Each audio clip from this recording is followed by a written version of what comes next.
Hours later, they found me lying in front of our hideout. I made it out alive, but not all of us did. Colin's dead, and the stranger I saw is nowhere to be found. I told them about everything. I said that it wasn't safe for them to be with me.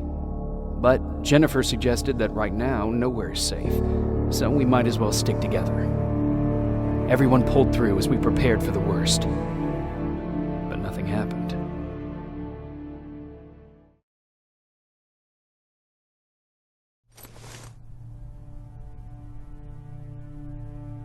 Jacob? Are you awake? How long have you been sitting there? Not that long. I know that you're going to that hospital today, so I went on my first scavenging run. And I found something for you. Thank you. You're welcome. Did you go with your sister? No. As soon as Erin heard that there's a hospital nearby, she asked Jennifer to go look for some medicine. So I went alone. Don't tell her that, okay? She's already at the medical district? Yup. Oh, and Ryan wanted to talk to you.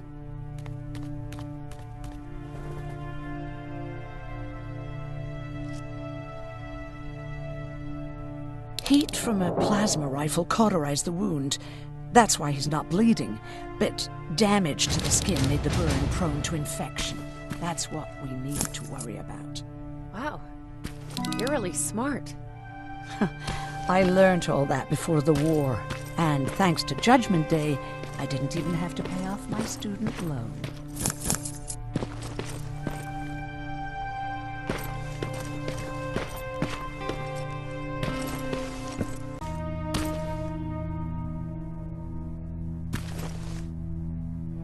Morning. Patrick came to me earlier, asking if I thought you'd like his present. When I saw that it was a single bullet, I wasn't sure if he was being helpful or if it was a warning. I figured he didn't appreciate you looking at his sister like that.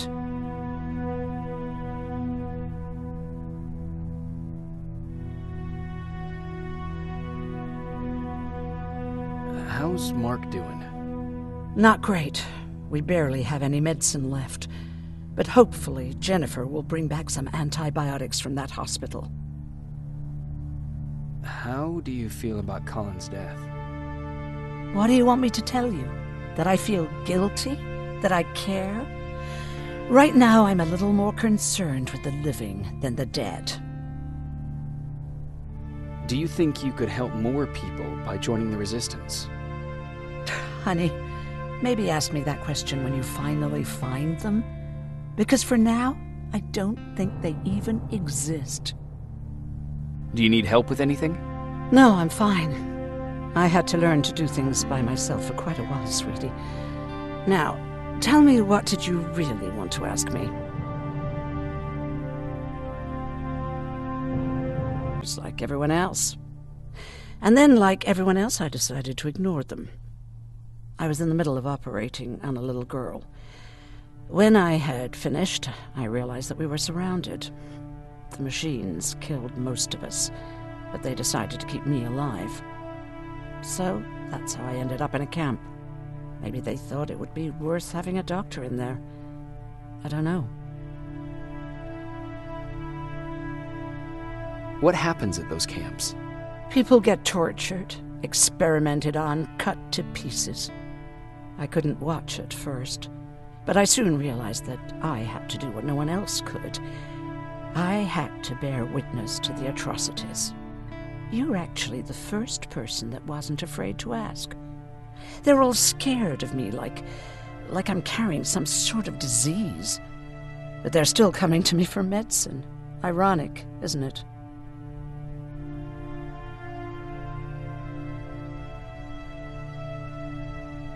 About that camp. What do you want to know?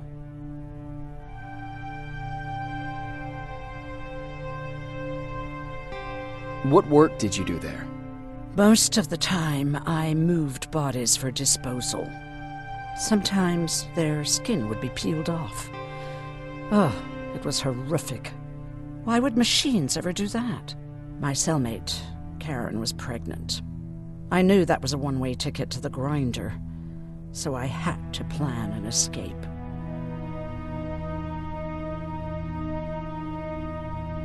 Did Skynet ever notice she was pregnant? Well, we tried to keep it a secret, but when she started showing, they informed me that after the birth, I would have to kill the baby. Otherwise, they would execute the whole cage. The baby came early, and Karen died giving birth. She didn't even get to see her child. I had to take action. Me and one other prisoner took the child, and we got to the disposal room, where we covered ourselves with dead bodies. Then we just lay there, waiting for them to throw us out. And they did. They dumped us outside the camp, ready for the grinder.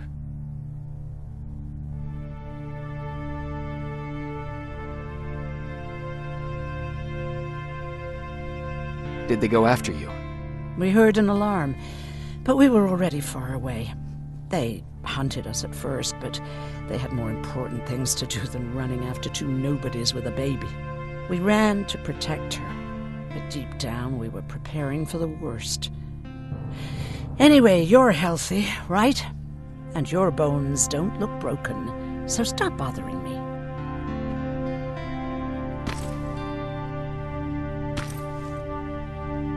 Hey, you're off again? I'll see you later. I'm gonna stay here and help Aaron.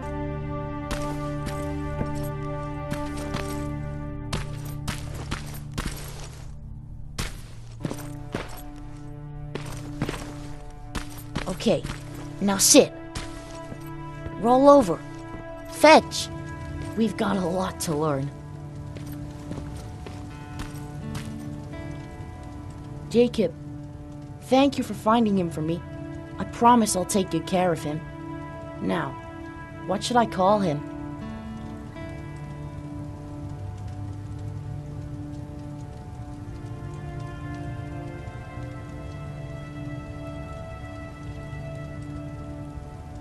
How about Max? That's a good name. I like that.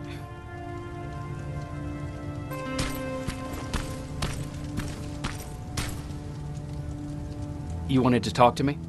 First of all, thank you for bringing me that toolkit. That bus should be ready in no time. Good to see you finally turned the corner. I wanted to talk to you. I'm starting to get worried about Jennifer. It's been a while since she left, and at my age, I try to worry as little as possible. If you see her out there, send her back, okay?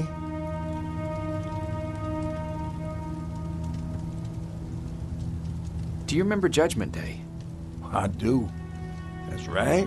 I'm that old. My memory ain't as good as it used to be. However, there are some images that stand out in my mind. My brother Tucker hitting on this lady guard, or people covered in mud. But for the life of me, I can't remember the name of that band.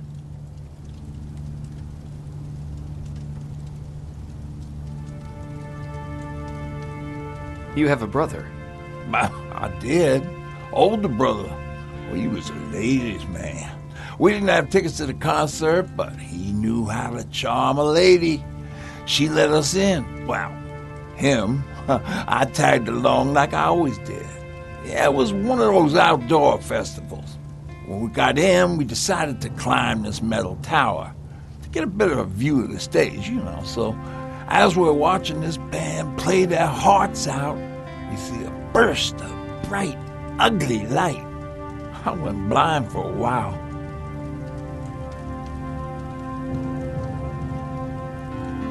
Couldn't you look away? Well, there's no escaping it. It lit up the sky, lighting every peak and ridge of the nearby mountain range. Something only a nuclear bomb could do. With my bloodshot eyes, the only other thing I could see clearly was people below me being crushed. The tower we were clinging onto started shaking. It finally gave in after the shockwave from the explosion. I closed my eyes and it started falling onto the people below. Now, what am I thinking of? I'm usually a lighthearted guy. Why don't we talk about something more positive? Oh, God, I remember the name of that band now. It was captured by robots. How's that bus coming along? I'll make a run again. The question is, where do we go from here?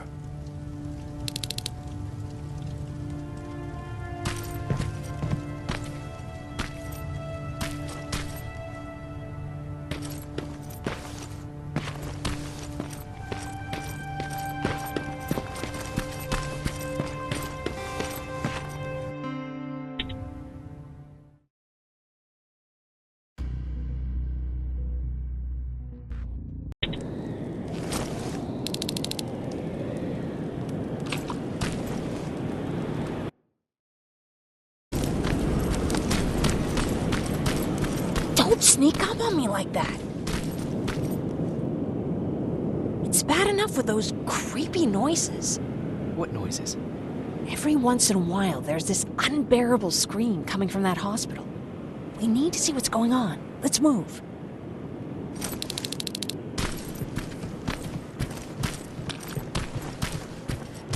Let me. Picking locks is kind of my thing. Voila.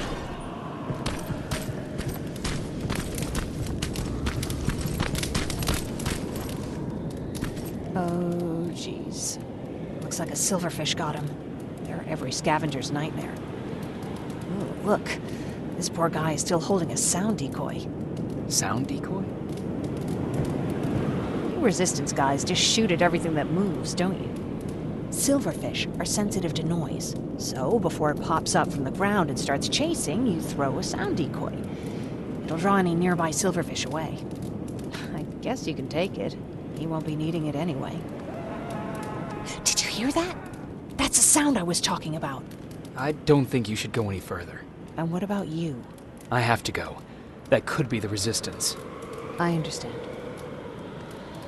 I feel stupid asking you this, but Erin wanted me to find some antibiotics for Mark. I know I'm not making it easy on you, but if you're in there and you find some, we would really appreciate it. I'll see what I can do. And remember that your gun won't do you any good against Terminators. So when you see one, do what I do. Sneak past them. I'll be waiting for you at the hideout. Take care.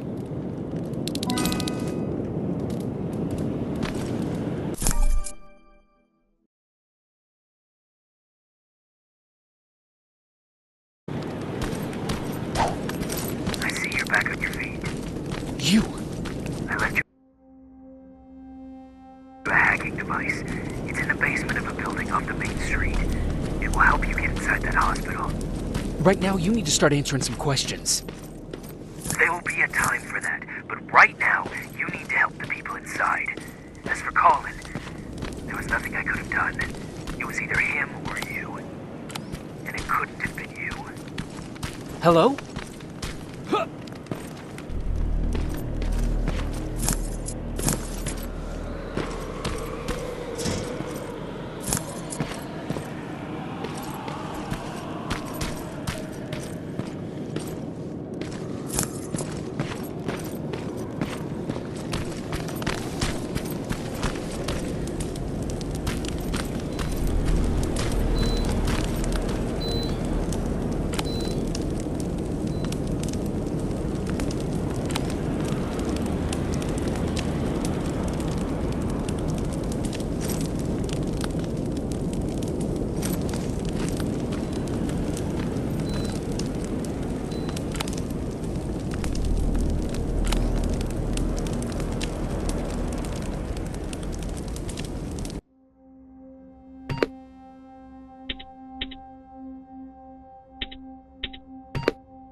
This is it.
Wonder if I could control those turrets with the hacking device.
From the Resistance.